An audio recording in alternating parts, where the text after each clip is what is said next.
Hi, I'm Quentin Schultz, author of the book Communicating with Grace and Virtue.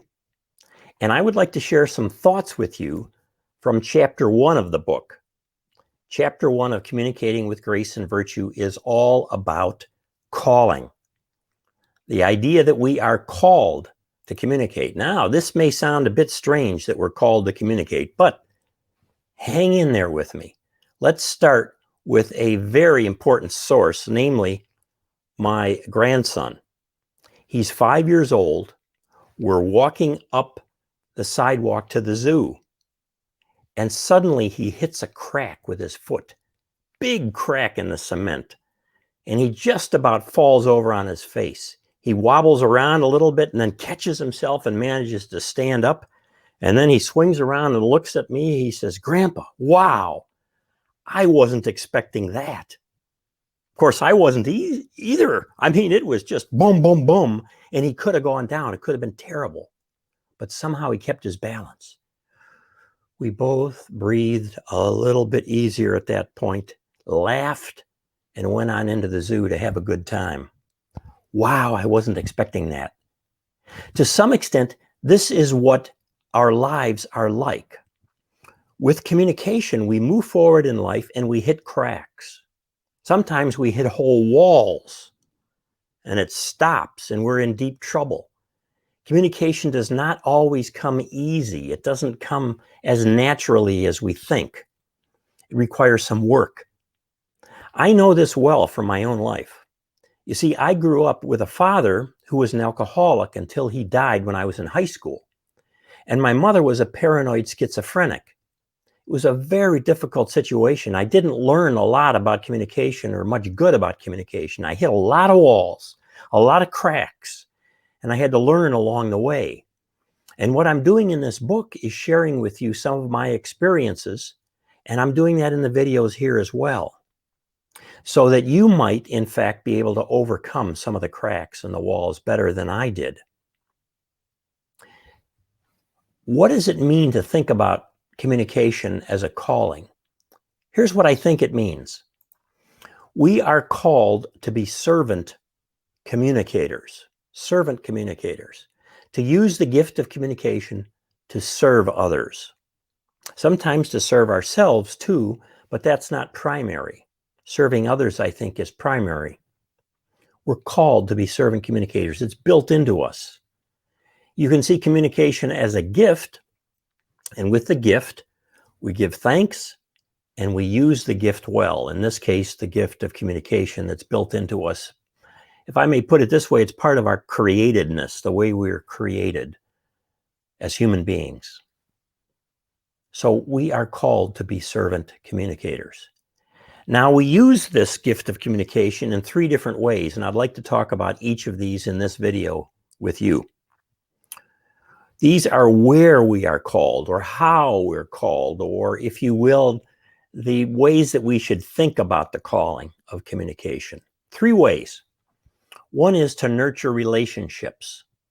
Our relationships. We have 3 kinds of relationships, really. Our relationship with God, assuming we believe in God, with others, assuming we have others, friends, family, co-workers, and with ourselves. And of course, we all have a self.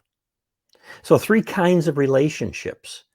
And each of those types of relationships is based on our communication.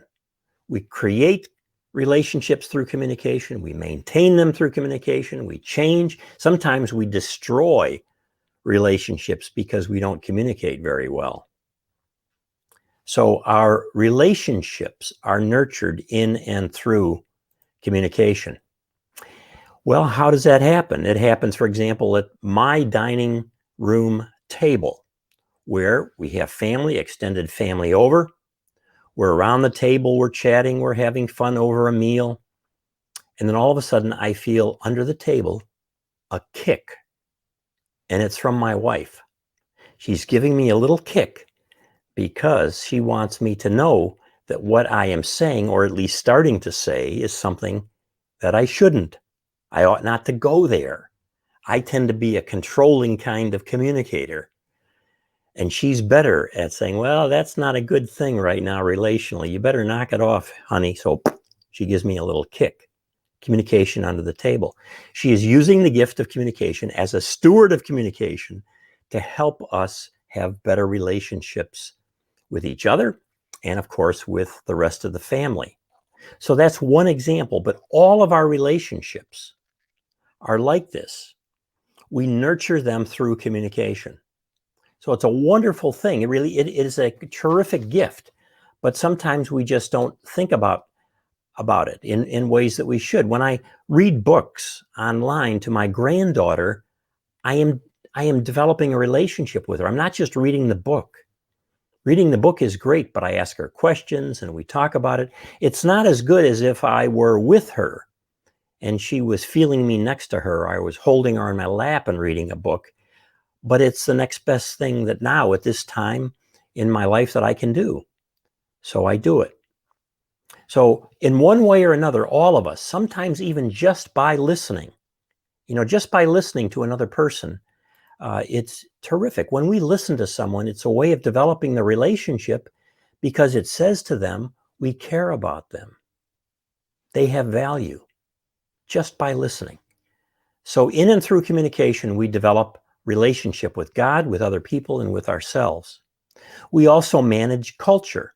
I can define culture as ways of life or institutions, the social institutions we have, churches, and schools, and families, and government. We could talk about democracy in terms of how we develop democracy for good or bad, the way we communicate and the way politicians communicate.